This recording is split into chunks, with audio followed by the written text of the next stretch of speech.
आज हम लोग शुरू करने जा रहे हैं अपने क्लास 10th के एक नए चैप्टर को। चैप्टर का नाम है हमारा आवर इन्वायरमेंट। पुराने वाले बुक के अकॉर्डिंग आपका ये चैप्टर नंबर 15 है। नए वाले बुक के अकॉर्डिंग मेरे हिसाब से चैप्टर नंबर आपका 14 हो गया होगा। ठीक है, तो खैर चैप्टर नंबर कुछ भी हो, लेकिन चैप्टर का नाम आपका सेम है, आवर इन्वायरमेंट। ये आपका साइंस क्लास 10th का आवर इन्वायरमेंट चैप्टर है। बहुत आसान चैप्टर है, और चूँकि चैप्टर जो है ना आपका बायोलॉजी का है, तो बायोलॉजी में देखा जाए तो आपका चैप्टर जो है इस बार क्लास 10th में, पहला तो आपका वही है लाइफ प्रोसेस, दूसरा आपका उसमें फिर क्या दूसरा कंट्रोल एंड कोऑर्डिनेशन है, तीसरा रिप्रोडक्शन है, और चौथा आपका हेरिडिटी है, और पांचवा आपका इन्वायरमेंट है, आवर इन्वायरमेंट। तो इस पांचों बायोलॉजी के चैप्टर में ना सबसे आसान जो चैप्टर है बायोलॉजी का वो आपका आवर इन्वायरमेंट ही है। आसान बायोलॉजी में 6 नहीं है, 5 है। नहीं, वो नहीं है इस बार सिलेबस में। मैनेजमेंट ऑफ नेचुरल रिसोर्स इस बार सिलेबस में नहीं है। आप खैर आगे बढ़ते हैं। तो 5 चैप्टर है आपका बायोलॉजी में, और पांचों चैप्टर में से ये आपका जो चैप्टर है आवर इन्वायरमेंट, ये सबसे आसान चैप्टर है और सबसे छोटा चैप्टर भी है आपका। तो आप बेसिकली इस चैप्टर में ना जो कुछ भी आप पढ़ेंगे, कुछ इसमें बात है जो कि नया बात है, आगे आपको मिलेगा, लेकिन इसमें अधिकतर बात पहले से आप जानते होंगे, ऐसा कुछ इसमें है। तो शुरू करते हैं हमारा चैप्टर आवर इन्वायरमेंट। चैप्टर का हेडिंग पे यदि आप ध्यान देंगे तो लिखा हुआ है आवर इन्वायरमेंट। इसका आप हिंदी कन्वर्ट कर लो तो क्या होगा, हमारा वातावरण। इन्वायरमेंट का सिंपल सा मतलब होता है वातावरण, आसपास का जो भी है आपका, तो पर्यावरण भी आप इसको कह सकते हैं। तो इसमें ना बेसिकली हम लोग अपने आसपास के इन्वायरमेंट के बारे में ही पढ़ेंगे कि आखिर क्या है, किस प्रकार के लिविंग ऑर्गेनिजम्स आपस में डिपेंडेंट हैं, फूड चेन क्या है, फूड वेब क्या है, ट्रॉपिक लेवल क्या है, इन्हीं सब चीज़ों के बारे में हम लोगों को यहाँ पे पढ़ना है। तो चैप्टर बड़ा आसान है और बड़ा सिंपल भी है और छोटा भी है। तो शुरुआत करते हैं। कुछ पहले इंट्रोडक्शन हम लोग ले लेते हैं इस चैप्टर के अंदर। सबसे पहला यहाँ पे कहा गया है पहले पॉइंट में, दी environment includes air, water, land and all the organisms such as plants, animals, human beings and microorganisms like bacteria, fungi etc. जब भी हम लोग एक वर्ड बोलते हैं इन्वायरमेंट, इसका सिंपल सा मतलब है कि आपके आजू बाजू यानी कि आपके आसपास जो कुछ भी आपको दिख रहा है वो सब का सब हमारा एक साथ मिला देंगे तो हम लोग क्या कहेंगे, इन्वायरमेंट कहेंगे। सिंपल सा मतलब आपके आसपास क्या है, हवा है, पानी है, ज़मीन है, अलग अलग प्रकार के प्लांट है, एनिमल है, और थोड़ा सा गहराई से देखेंगे तो आपके आसपास माइक्रो ऑर्गेनिज्म जैसे बैक्टीरिया भी है, फंगी भी है, यानी कि तमाम प्रकार की चीज़ें हमारे आसपास हैं। इन सभी को हम लोग एक साथ मिला के क्या बोल देते हैं, यही हमारा इन्वायरमेंट है। सिंपल सा बात है, ठीक है। तो यही हमारा इन्वायरमेंट है। तो इन्वायरमेंट का ना मान लीजिए आपको डेफिनेशन कभी याद नहीं भी रहे तो सिंपल सा आप समझिएगा कि आपके आसपास जो कुछ भी आपको दिख रहा है, इन सब को एक साथ हम क्या नाम दे देते हैं, इन्वायरमेंट दे देते हैं। हवा, पानी, पेड़ पौधा, जानवर, सब कुछ आपस में आप एक बार मिला दो, एक टर्म आप बोल दो आवर इन्वायरमेंट, सॉरी इन्वायरमेंट, यही आपका इन्वायरमेंट का डेफिनेशन हो गया। बस इतना सिंपल है ये। आगे बढ़ते हैं। फिर उसके बाद लिखा हुआ है all these constituents of the environment are dependent on one another. ये भी बिल्कुल सही बात है। इन्वायरमेंट में आपको जो कुछ भी दिखता है ये सब का सब एक दूसरे के ऊपर डिपेंड है। जैसे एग्जाम्पल के तौर पे हम लोग लेते हैं एग्जाम्पल, चलिए हम लोग लेते हैं अपना एग्जाम्पल पेड़ का, ठीक है। तो हमारा इन्वायरमेंट का हिस्सा तो हमारा पेड़ भी है, हवा भी है, पानी भी है। तो पेड़ को यदि अच्छी तरीके से फलना और फूलना है तो ऑब्वियस ही बात है, इसको हवा चाहिए होगा, पानी चाहिए होगा, यानी कि हवा, पानी और पेड़ ये तीनों आपस में मिला तभी हमारा एक अच्छा सा पेड़ बन गया।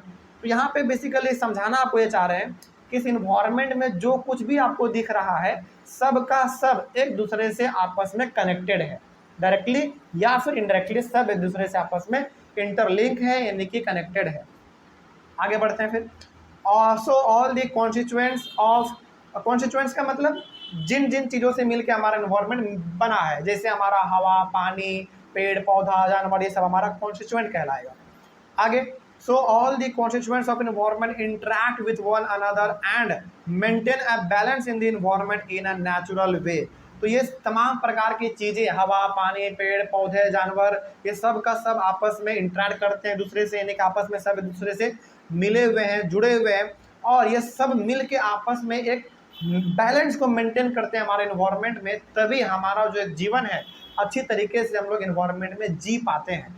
अच्छा आप ऐसा समझ लीजिए, मान लीजिए कि हमारे इन्वायरमेंट में ना हवा भी है, पानी भी है, जानवर भी है, सब कुछ है, लेकिन हमारा इन्वायरमेंट से पेड़ पौधा ही गायब हो जाए तो क्या हमारा इन्वायरमेंट एक बैलेंस इन्वायरमेंट कहला पाएगा?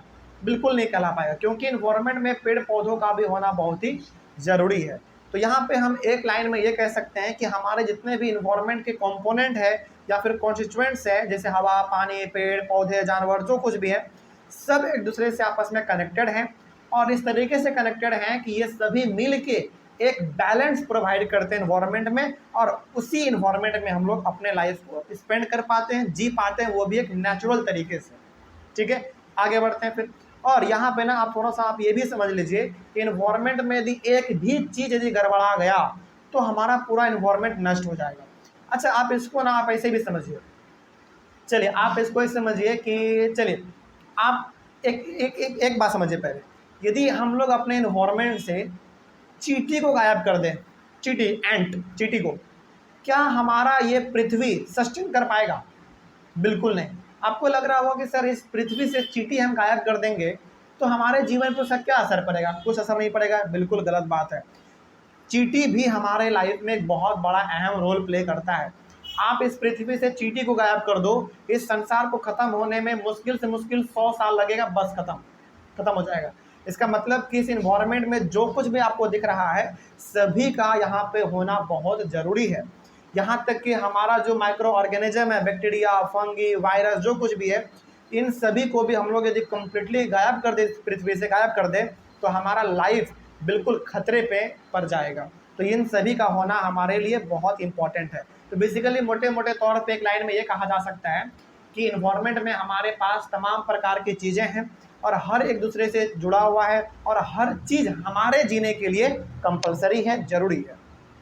आगे बढ़ते हैं। इनमें से यदि कोई भी चीज़, एक चीज़ गायब हो गया तो हमारा जीवन जो है ना संकट में पड़ जाएगा। उसके बाद फिर और आगे कहा गया है, human beings are the only organisms who change the natural environment to fulfil their needs of food, clothing, housing, transport, industry etcetera. अब देखिए, हमारे इन्वायरमेंट में तो अलग अलग प्रकार की चीज़ें हैं, लेकिन इस पूरे इन्वायरमेंट में ह्यूमन बीइंग ही एक लौता ऐसा प्राणी है जो नेचुरल इन्वायरमेंट को अपने अकॉर्डिंग ढाल लेता है और उसका इस्तेमाल कर लेता है। जैसे एग्जाम्पल के तौर पे आप ऐसे समझिए, आपको भूख लगा, आपके पास ज़मीन है, हवा है, पानी है, सीड्स है, आपके पास सब कुछ है। आपको भूख लगा, आपने क्या कर लिया? चावल का खेती कर लिया, गेहूं का खेती कर लिया, आपने मक्का का खेती कर लिया। यानी कि आपके पास तमाम प्रकार की चीज़ें पहले से मौजूद थी, आपको ज़रूरत पड़ा, आपने उसको अपने अकॉर्डिंग ढाल लिया, आपने चावल उपजा लिया, आपने गेहूं उपजा लिया। इसका मतलब यहाँ पे हम ये कह सकते हैं कि इस पूरे पृथ्वी पे एक मात्र और एक लौता ह्यूमन बीइंग ही ऐसा प्राणी है जो एक नेचुरल इन्वायरमेंट को अपने नीड के अकॉर्डिंग उसको चेंज कर सकता है, उसको ढाल सकता है। यही हमारा एक ह्यूमन बीइंग्स का खासियत है। अच्छा, क्या ये खास बात एनिमल में है क्या? मान लीजिए एनिमल को भूख लगेगा तो क्या एनिमल पहले पेड़ पौधों को लगाएगा, उपजाएगा, तब खाएगा? नहीं, उसके पास तो पहले से उपजा हुआ है, वो तो पहले से खा लेता है उसको। इट मीन्स ह्यूमन बीइंग ही इस पूरी पृथ्वी पे ऐसा प्राणी है जो नेचुरल इन्वायरमेंट को अपने अकॉर्डिंग ढाल लेता है और उससे अपना नीड पूरा कर लेता है। चाहे वो नीड खाना का हो, कपड़ा का हो, घर का हो, ट्रांसपोर्ट का हो, इंडस्ट्री का हो, किसी भी चीज़ का नीड हो, वो हमारा हम लोग अपने आप अपने इन्वायरमेंट को कन्वर्ट कर लेते हैं अपने अकॉर्डिंग और अपना नीड पूरा कर लेते हैं। ठीक है, तो वो केवल कौन है? केवल ह्यूमन बीइंग है जो ऐसा कर सकता है। उसके बाद in fact the uncontrolled activities of human beings are damaging the balanced and healthy environment. अब देखो, इन्वायरमेंट को अपने अकॉर्डिंग कन्वर्ट भी हम ही करते हैं और इन्वायरमेंट को जो सबसे ज़्यादा क्षति यदि कोई पहुँचाता है, नुकसान यदि कोई पहुँचाता है, तो वो हम ही ह्यूमन बीइंग है। यानी कि हम ही ह्यूमन बीइंग वो है जो कि इन्वायरमेंट का अच्छी तरीके से इस्तेमाल भी करना जानता है और इन्वायरमेंट को बहुत गंदे तरीके से बर्बाद भी करना जानता है। लेकिन हाँ, यदि इसी तरीके से बर्बाद करते चले गए तो इन्वायरमेंट का भी अपना एक लिमिट होता है, एक समय पे दोबारा आपको बेहतर तरीके से नुकसान पहुंचा सकता है। तो यहाँ पे जिम्मेदारी हम लोगों का ये बनना चाहिए कि हमारे पास इन्वायरमेंट एक फ्री गिफ्ट है नेचर के द्वारा, तो हम लोगों को ये समझना चाहिए कि बेसिकली फ्री गिफ्ट तो है लेकिन फ्री समझ के इसको उड़ा नहीं देना चाहिए, इसका इस्तेमाल करना चाहिए अच्छी तरीके से। जितना ज़रूरत हो उतना इस्तेमाल कीजिए, आराम से आपका जो इन्वायरमेंट है वो बैलेंस भी रहेगा और आपका ये हेल्दी इन्वायरमेंट भी बना रहेगा। तो बेसिकली हम यहाँ पे कहना आपको ये चाह रहे हैं कि हमारा जो ये इन्वायरमेंट है बेसिकली बहुत ही खूबसूरत सा इन्वायरमेंट है। इसको किस तरीके से इस्तेमाल करना है ये हमारे हाथ में है। अच्छे तरीके से इस्तेमाल करेंगे आपको रिजल्ट अच्छा मिलेगा, आने वाले जनरेशन के लिए हम लोग बचा के रख भी पाएंगे, और गलत तरीके से इस्तेमाल करेंगे तो भुगतना हम लोगों को ही पड़ेगा। ठीक है, तो ये बेसिकली हम कह सकते हैं कि चैप्टर का एक छोटा मोटा इंट्रोडक्शन हो गया। यहाँ से आपको ये समझ में आ गया होगा कि चैप्टर में हम लोग केवल और केवल अपने इन्वायरमेंट के बारे में ही बात करने वाले हैं, और इन्वायरमेंट के अंदर जो तमाम प्रकार की चीज़ें हैं उनके बारे में हम लोग बात करेंगे। तो मेरे हिसाब से अब इंट्रोडक्शन में कोई दिक्कत नहीं होना चाहिए, तो ये बड़ा आसान सा इंट्रोडक्शन था। अगले वाले क्लास से हम लोग शुरू करेंगे अपने इस चैप्टर का सबसे मेन और सबसे इम्पॉर्टेंट और सबसे पहला टॉपिक भी हमारा ये है, और टॉपिक है आपका what happens when we add our waste to the environment. इसको हम लोग अपने अगले वाले क्लास से शुरू करते हैं। तब तक के लिए थैंक यू वेरी मच। आज का हमारा टॉपिक है what happens when we add our waste to the environment. ये टॉपिक अपने आप में एक सवाल भी आपसे पूछ रहा है कि क्या होगा जब हम लोग अपने वेस्ट को यानी कि वेस्ट प्रोडक्ट को अपने इन्वायरमेंट में हम लोग क्या कर देंगे, ऐड कर देंगे। इसका सिंपल सा मतलब आप ऐसे समझिए कि हम लोग जो कचरा जनरेट करते हैं अपने घरों में, यदि उसको डायरेक्टली हम लोग अपने आसपास वाले एरिया में फेंक देंगे इधर उधर, तो हमारे इन्वायरमेंट में इसका क्या परिणाम निकलेगा, क्या परिणाम होगा, किस प्रकार के समस्याओं का सामना करना पड़ेगा, या फिर कोई समस्या होगा भी कि नहीं होगा, इसी प्रकार के चीज़ों के बारे में हम लोग यहाँ पे पढ़ेंगे। तो इस सवाल का या फिर इस टॉपिक का जवाब देने के लिए आपको दो प्रकार के सबस्टांस के बारे में पढ़ना पड़ेगा, और बहुत बेहतर तरीके से आपको समझना पड़ेगा कि आखिर बायोडिग्रेडेबल सबस्टांस और नॉन बायोडिग्रेडेबल सबस्टांस क्या होता है। यदि इन दोनों सबस्टांस के बारे में आप अच्छी तरीके से समझ गए तो आप खुद इस टॉपिक का ना जवाब दे पाएंगे। देखिए जरा ध्यान से क्या लिखा हुआ है। सबसे पहले हमारा है बायोडिग्रेडेबल सबस्टांस, इसके बारे में देखते हैं। इसमें लिखा गया है कि those substances that are broken down by the action of microorganisms like bacteria are called biodegradable substance. देखो हमारा उस ऐसा सबस्टांस यानी कि ऐसा कोई वेस्ट जिसको हम लोगों ने इन्वायरमेंट में कहीं पे रख दिया, और उसके ऊपर एक्शन किसने शुरू कर दिया, बैक्टीरिया ने, और बैक्टीरिया के एक्शन के वजह से यदि वो सबस्टांस हमारा पूरी तरीके से ब्रेक हो जाता है, यानी कि पूरी तरीके से वो हमारा सबस्टांस एकदम चूर चूर हो जाता है, तो उस प्रकार के सबस्टांस को हम लोग कहते हैं बायोडिग्रेडेबल सबस्टांस। और ये बायोडिग्रेडेबल सबस्टांस आपके लिए बिल्कुल नया टर्म नहीं है, इसके बारे में आप पहले से भी जानते हैं। तो सिंपल से आप यहाँ पे ऐसे समझिएगा, बायोडिग्रेडेबल सबस्टांस का मतलब होता है वैसा सबस्टांस जिसके ऊपर बैक्टीरिया अपना एक्शन करके बैक्टीरिया हमला करता है और उसको पूरी तरीके से ब्रेक कर देता है, तो उस प्रकार के सबस्टांस को हम लोग कहते हैं बायोडिग्रेडेबल सबस्टांस। अब एग्जांपल देंगे, अभी आपको और समझ में आ जाएगा।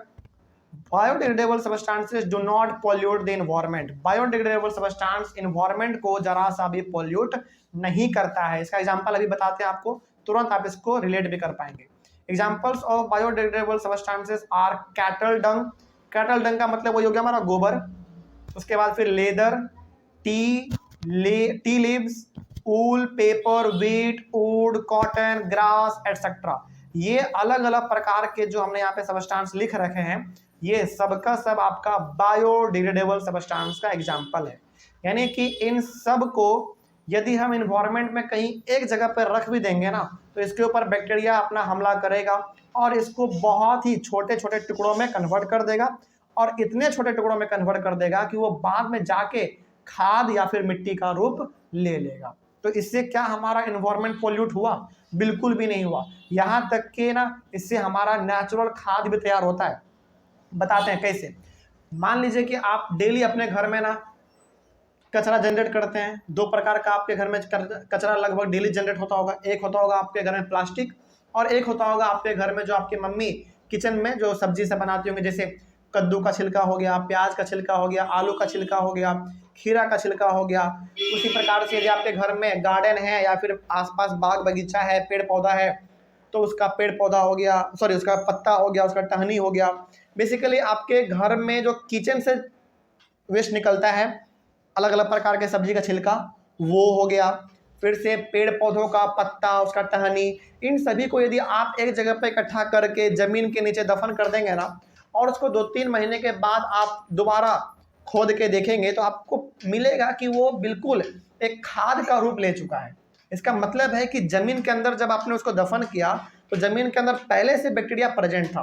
बैक्टीरिया ने उसके ऊपर हमला किया और हमला करने के वजह से, यानी कि एक्शन करने की वजह से वो आपका किस में कन्वर्ट हो गया, एकदम खाद के रूप, यानी कि भुरादा टाइप में वो कन्वर्ट हो गया, एकदम बिल्कुल पाउडर टाइप नहीं कह सकते, बालू टाइप वो कन्वर्ट हो जाता है। वो बेसिकली आपका खाद है और उसको वहाँ से निकाल के यदि आप अपने खेतों में इसका छिड़काव कर देंगे तो अच्छा खासा वो खाद का काम करेगा। तो ये सब हमारा बायोडिग्रेडेबल सबस्टेंस कहलाता है। तो बायोडिग्रेडेबल सबस्टेंस इन्वायरमेंट को पॉल्यूट नहीं करता है, ठीक है। तो देखो, कोई चलते फिरते यदि मान लीजिए आपसे कोई पूछे कि बताओ बायोडिग्रेडेबल सबस्टेंस क्या है, तो आप ऐसे बताइएगा कि बायोडिग्रेडेबल सबस्टेंस हमारा वैसा सबस्टेंस है जिस पे बैक्टीरिया एक्शन करता है, यानी कि हमला करता है और उसको बहुत ही छोटे छोटे टुकड़ों में ब्रेक कर देता है, जिसके वजह से हमारे एनवायरनमेंट में किसी प्रकार का पोल्यूशन फैलता नहीं है। और इससे है ना हम लोग खाद भी बना सकते हैं। बस इसमें कैसे बताएंगे आप, हमारे किचन में जो वेस्ट प्रोडक्ट जनरेट होता है, जैसे अलग अलग प्रकार के सब्जी का, फल का छिलका, इन सभी को यदि एक जगह पर दफन कर दिया जाए जमीन के अंदर, तो उसको 2-3 महीने के बाद आप निकालेंगे तो बिल्कुल वो मिट्टी का रूप ले चुका होगा और उस मिट्टी को यदि हम खेतों में छिड़क देंगे तो बिल्कुल वो खाद का काम करेगा। तो यही हमारा है बायोडिग्रेडेबल सबस्टेंस। तो ये इन्वायरमेंट को पॉल्यूट बिल्कुल भी नहीं करता है और ये बल्कि इन्वायरमेंट के लिए अच्छा होता है, क्योंकि आपके मिट्टी को ये उपजाऊ बनाता है, बल्कि आपकी मिट्टी को फर्टिलिटी प्रोवाइड करता है, ठीक है। और आगे बढ़ते हैं फिर। तो ये हो गया हमारा बायोडिग्रेडेबल सबस्टेंस। अब इसका ना जस्ट अपोजिट है हमारा non biodegradable substance, just opposite. क्या लिखा हुआ है इसमें देखिए, those substances that cannot be broken down by the action of microorganisms like bacteria are called non biodegradable substances। यानी कि जिस सबस्टेंस पे बैक्टीरिया हमला नहीं कर पाएगा, उसको ब्रेक नहीं कर पाएगा छोटे छोटे टुकड़ों में, उस प्रकार के सबस्टेंस को हम लोग नॉन बायोडिग्रेडेबल सबस्टेंस कहते हैं।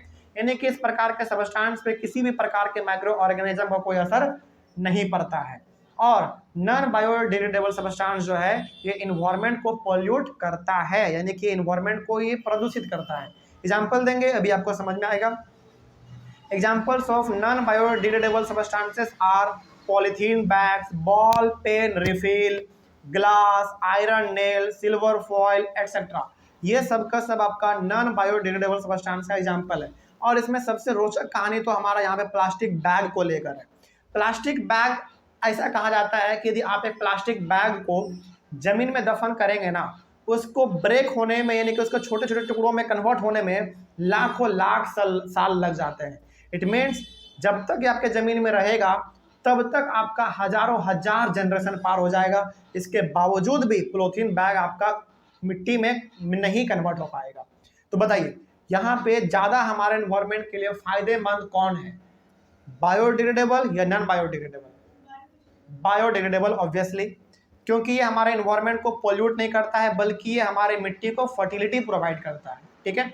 तो इस तरीके से ना यहाँ पे हमने नोट्स आपको लिख दिया है कि आप इन दोनों में डिफ्रेंशिएट भी कर सकते हैं। पहला दोनों के पॉइंट में दोनों का डेफिनेशन है, दूसरा दोनों के पॉइंट में दूसरे नंबर पे हमारा ये इन्वायरमेंट को पोल्यूट करता है कि नहीं करता है ये है, और तीसरे में है दोनों में उसका एग्जाम्पल, ठीक है। तो इस तरीके से हम बायोडिग्रेडेबल सबस्टेंस और नॉन बायोडिग्रेडेबल सबस्टेंस दोनों को यहाँ पे हमने डिफाइन किया। तो यहाँ पे बेसिकली अब यहाँ पे आप आइए आपके टॉपिक पे। क्या टॉपिक था? What happens when we add our waste to the environment. क्या होगा जब हम लोग अपने वेस्ट को एनवायरनमेंट में ऐड करेंगे? तो दो ही चीज़ हो सकता है। यदि हम लोग अपने एनवायरनमेंट में बायोडिग्रेडेबल सबस्टेंस ऐड कर रहे हैं तो हमारा इन्वायरमेंट पॉल्यूट नहीं होगा, बल्कि हमारा जो मिट्टी है वो थोड़ा सा उपजाऊ हो जाएगा, पहला बात ये हो जाएगा। लेकिन वहीं दूसरी ओर यदि हम लोग अपने इन्वायरमेंट में नॉन बायोडिग्रेडेबल सबस्टेंस ऐड करते हैं तो ये हमारे इन्वायरमेंट को पॉल्यूट कर देगा, ठीक है ना। तो यही हमारा इस टॉपिक का जवाब हो गया। कोई दिक्कत इसमें? और चलिए आगे बढ़ते हैं। फिर अगला टॉपिक है हमारा ecosystem, what are its components. इसको हम लोग अपने अगले वाले क्लास में कंटिन्यू करते हैं, क्योंकि ये बहुत बड़ा टॉपिक है और इसके अंदर हम लोगों को अलग अलग प्रकार के टर्म के बारे में भी समझना पड़ेगा। इसको हम लोग अपने अगले वाले क्लास में कंटिन्यू करते हैं। तब तक के लिए थैंक यू वेरी मच। आज का हमारा टॉपिक है बिल्कुल एक नया टॉपिक, बिल्कुल एक फ्रेश टॉपिक। टॉपिक का नाम है ecosystem. What are its components. सबसे पहले तो हम लोग ये जानेंगे कि आखिर इकोसिस्टम होता क्या है, और दूसरी बात हम लोग इसमें ये जानेंगे कि आखिर इकोसिस्टम जैसा कुछ चीज़ है तो उसका कंपोनेंट क्या है, यानी कि इकोसिस्टम किन किन चीज़ों से मिलकर बना हुआ है। यही हमारा आज का टॉपिक है। शुरू करते हैं। तो बड़ा इंटरेस्टिंग टॉपिक है और इसके अंदर आपको अलग अलग टर्म के बारे में जानने को भी मिलेगा। तो शुरुआत करते हैं। इसमें सबसे पहला लिखा गया इकोसिस्टम का डेफिनेशन ही इसमें लिखा गया, it is a relationship between all the living and non living things. जैसे ब्रैकेट में हमने यहाँ पे लिखा है plants, animals, microorganisms, sun, water, climate etcetera which interact with each other. यानी कि इकोसिस्टम का सिंपल सा मतलब यहाँ पे ये है कि हमारे आजू बाजू में जो भी चीज आपको लिविंग हो चाहे नॉन लिविंग हो, जो कुछ भी आपको दिख रहा है, ये सब का सब ना आपस में एक रिलेशनशिप प्रोवाइड करता है। यानी कि भैया कुछ तुम हमको दो, हम कुछ तुमको देंगे, इस प्रकार का रिलेशन है। और इसी सिस्टम को हम लोग कहते हैं इकोसिस्टम। अच्छा, अब यहाँ पे ना आपको डाउट हो गया होगा कि सर इन्वायरमेंट का डेफिनेशन भी कुछ इसी प्रकार का था, इकोसिस्टम का भी डेफिनेशन हमारा कुछ इसी प्रकार का है, क्या दोनों में कुछ फर्क है? हाँ, दोनों में बिल्कुल फर्क है। समझिए, इन्वायरमेंट का सिंपल सा मतलब है कि आपके आसपास जो कुछ भी दिख रहा है आपको, वो सब का सब किसका हिस्सा कहलाएगा? इन्वायरमेंट का हिस्सा कहलाएगा। लेकिन इकोसिस्टम का मतलब यहाँ पे हो गया कि आसपास आपको जो भी लिविंग और नॉन लिविंग थिंग्स दिख रहे हैं, वो सब एक दूसरे से रिलेशनशिप बना के रखते हैं कि भैया तुम हमको कुछ दो, हम तुमको कुछ देंगे। आगे इसका एग्जांपल आपको देंगे ना तो आपको और ज़्यादा समझ में आएगा। हमारे पास इकोसिस्टम दो प्रकार का होता है, एक नेचुरल और एक आर्टिफिशियल, तो और आपको समझ में आएगा। तो सिंपली आप यहाँ पे इन्वायरमेंट और इकोसिस्टम में डिफरेंस आप ये समझिए। इको इन्वायरमेंट का सिंपल सा मतलब होता है कि आपके आसपास जो कुछ भी आपको दिख रहा है वो आपका इन्वायरमेंट का हिस्सा है, बस। यानी कि सबको एक साथ मिला के हम क्या कह देंगे? इन्वायरमेंट, एक सिंपल सा टर्म कह देंगे। लेकिन इकोसिस्टम का मतलब है कि आपके आसपास जितने भी लिविंग और नॉन लिविंग थिंग्स हैं, ये सब एक दूसरे से आपस में रिलेशनशिप बना के रखते हैं, गिव एंड टेक वाला। कुछ हमको तुम दो, हम कुछ तुमको देंगे, ठीक है। इस प्रकार के सिस्टम को हम लोग इकोसिस्टम कहते हैं। इसमें हमारे लिविंग थिंग्स भी आ जाएंगे और नॉन लिविंग थिंग्स भी आ जाएंगे। जैसे प्लांट्स, एनिमल्स, माइक्रो ऑर्गेनिज्म, ये सब हमारा लिविंग है। उसी प्रकार सन, वाटर, क्लाइमेट, ये हमारा नॉन लिविंग है। तो ये सब आपस में एक प्रकार का रिलेशनशिप रखते हैं, संबंध बना के रखते हैं। आगे बढ़ते हैं। Examples of ecosystems are gardens, forest, ponds, lakes and crop field. ये सब का सब आपका इकोसिस्टम का एग्जाम्पल है। और इकोसिस्टम का सबसे बड़ा बात यहाँ पे ये है कि यहाँ पे ना किसी को किसी चीज को प्राप्त करने के लिए बाहर नहीं जाना पड़ता। जैसे एग्जाम्पल अभी आपको बताएंगे, जैसे देखिए यहाँ पे ना आप इसको समझिए, जैसे गार्डन है, तो गार्डन में आपको मालूम है गार्डन में अलग अलग प्रकार के इंसेक्ट रहते हैं, अलग अलग प्रकार के कीड़े मकोड़े रहते हैं। तो उनको ना जीने के लिए जो कुछ भी चाहिए, हवा, पानी, खाना पीना, जो भी चाहिए, तो उसको गार्डन से बाहर नहीं जाना पड़ता है। यानी कि उसको सबका सब चीज़ गार्डन में ही मिल जाता है। इट मीन्स गार्डन हमारा एक इकोसिस्टम है, ठीक है। उसी प्रकार से हमारा फॉरेस्ट, जंगलों में जो जानवर रहते हैं या फिर जंगलों में जो पक्षी रहते हैं, उनको किसी भी प्रकार के चीज़ों के लिए बाहर जाना नहीं पड़ता जंगल से, इसीलिए फॉरेस्ट भी हमारा एक इकोसिस्टम है। तो बेसिकली इकोसिस्टम का मतलब हम आपको एक लाइन में ये कहना चाहें तो इकोसिस्टम का सिंपल सा मतलब होता है एक ऐसा सिस्टम जहाँ पे आपको किसी भी चीज़ का ज़रूरत है तो आपको बाहर जाना नहीं पड़ेगा, वहीं पे एक दूसरे से सब मांग चांग के काम चला लेते हैं और अपना जीवन स्पेंड करते हैं, ठीक है। इस प्रकार के सिस्टम को हम लोग इकोसिस्टम कहते हैं। उसी प्रकार से पॉन्ड, अच्छा यहाँ पे बताइए, पॉन्ड में या फिर लैक में, तालाब में हो गया, फिर से झरना, लेक में, झरने में, इन सभी चीज़ों में हमारे मछली रहते हैं। तो मछली को जो चीज़ चाहिए तो क्या वो ज़मीन पे आते हैं क्या उस चीज़ को पूरा करने के लिए? नहीं। इसका मतलब उसको पानी में सब चीज़ मिल जा रहा है।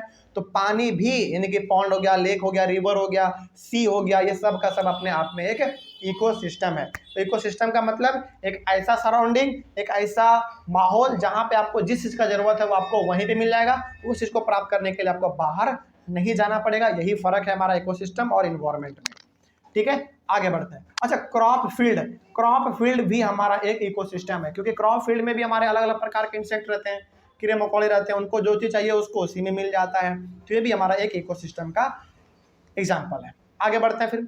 There are two types of ecosystem, दो प्रकार के हमारे पास इकोसिस्टम होते हैं।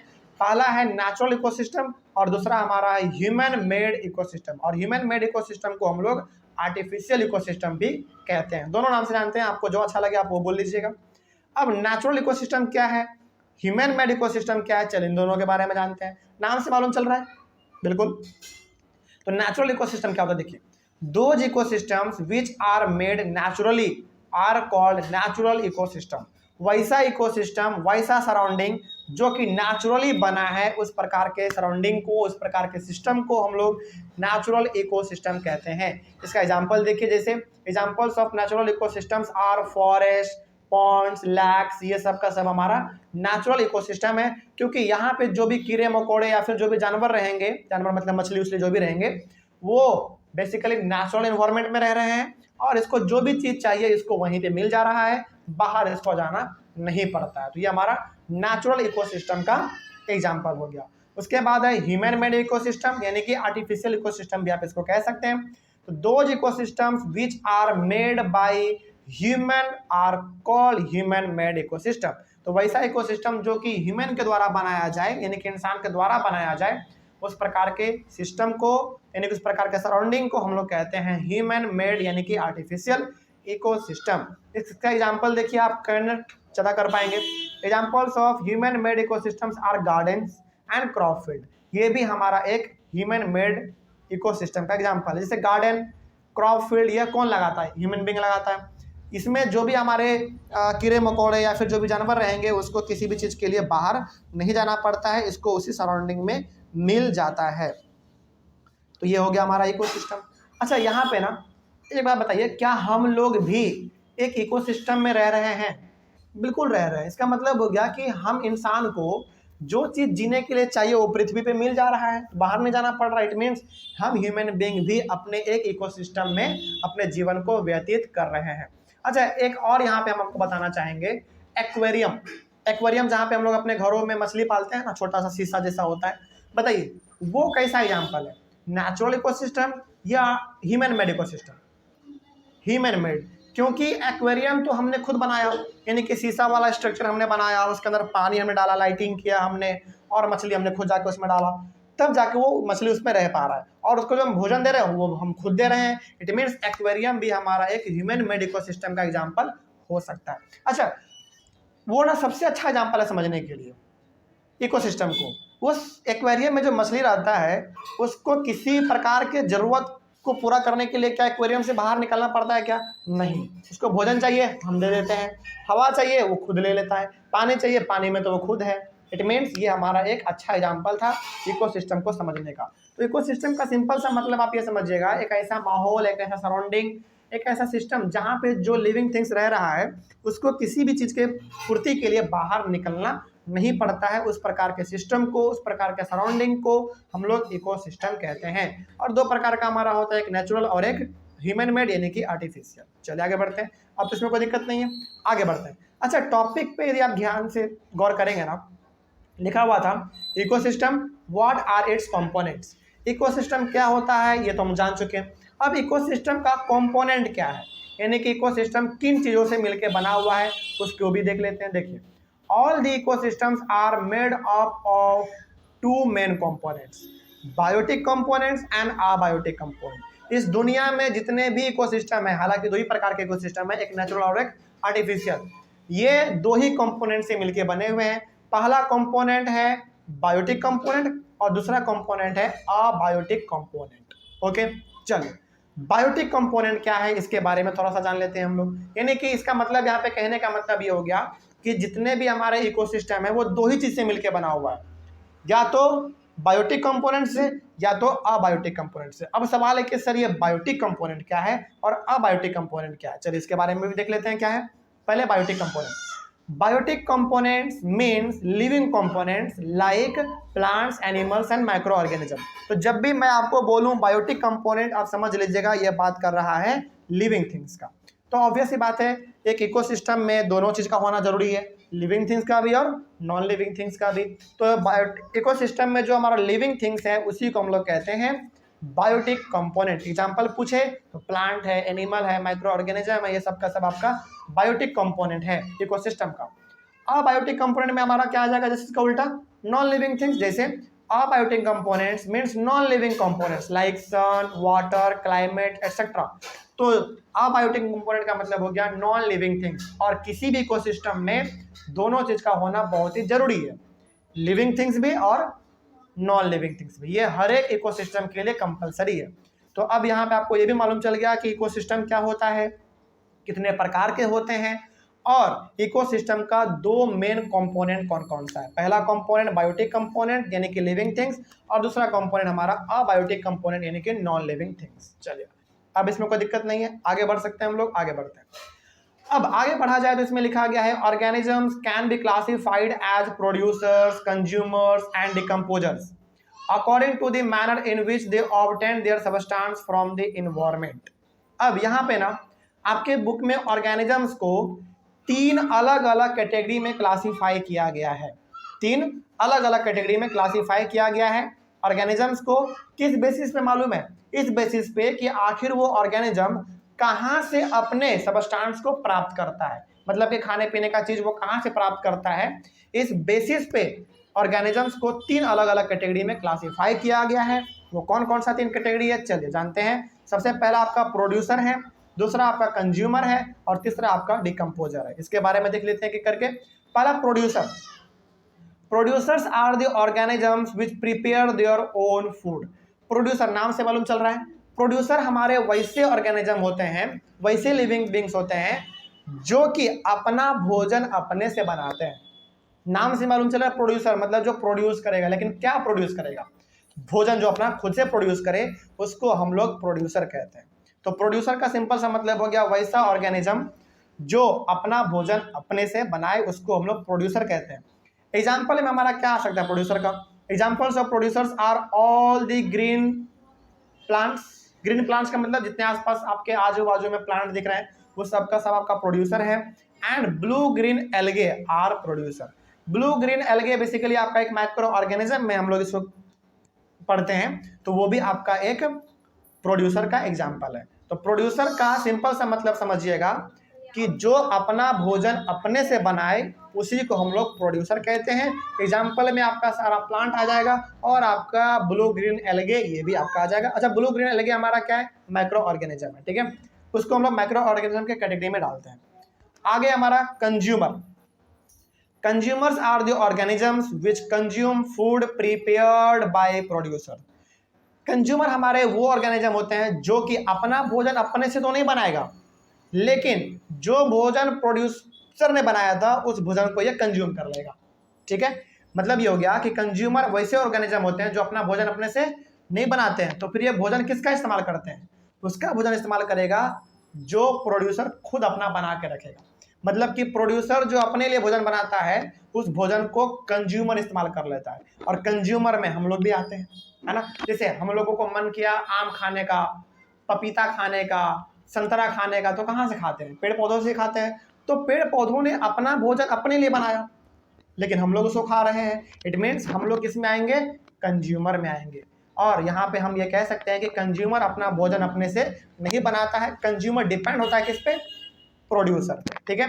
Examples of consumers are all the animals are consumers. Animals में हम लोग भी आते हैं, एनिमल्स में हम लोग भी, यानी कि हम लोग हो गए हैं, फिर से हमारा एनिमल हो गया, हाथी, घोड़ा, भेड़, बकरी, ये सब जो है सब का सब हमारा कंज्यूमर है, क्योंकि ये सभी के सभी अपना भोजन अपने से नहीं बनाते हैं, बल्कि ये सब प्लांट के ऊपर डिपेंड है। आगे बढ़ते हैं। और थर्ड हमारा इसमें डिकम्पोजर। डिकम्पोजर में बेसिकली हम लोग पढ़ते हैं माइक्रो ऑर्गेनिज्म के बारे में, जैसे बैक्टीरिया, इस सब के बारे में, जो कि डिकम्पोज करता है किसी भी चीज को। डिकम्पोज करने का मतलब क्या समझते हैं आप? डिकम्पोज करने का मतलब है किसी भी चीज को सड़ा गला देना, इस तरीके से। आगे बढ़ते हैं। Decomposers are the organisms which decompose the dead remains of other organisms. यानी कि डिकम्पोजर हमारे वैसे ऑर्गेनिज्म होते हैं जो मरे हुए चीजों को, सड़े हुए चीजों को, गले हुए चीजों को पूरी तरीके से खा लेता है, नष्ट कर देता है उसको। इस प्रकार के चीजों को हम लोग डिकम्पोजर कहते हैं। और डिकम्पोजर में हमारे एग्जाम्पल क्या आ जाएंगे? Examples of decomposers are bacteria and fungi. यानी कि बैक्टीरिया और फंगी जो है ये सबका सब हमारा डिकम्पोजर है। इसका मतलब यहाँ पे ना आप ऐसे, अच्छा इसका ना एग्जाम्पल बताते हैं आपको, सबसे अच्छा एग्जाम्पल। जंगल में ना जब शेर शिकार करता है, एक्चुअली शेर का फेवरेट शिकार क्या है? हिरन।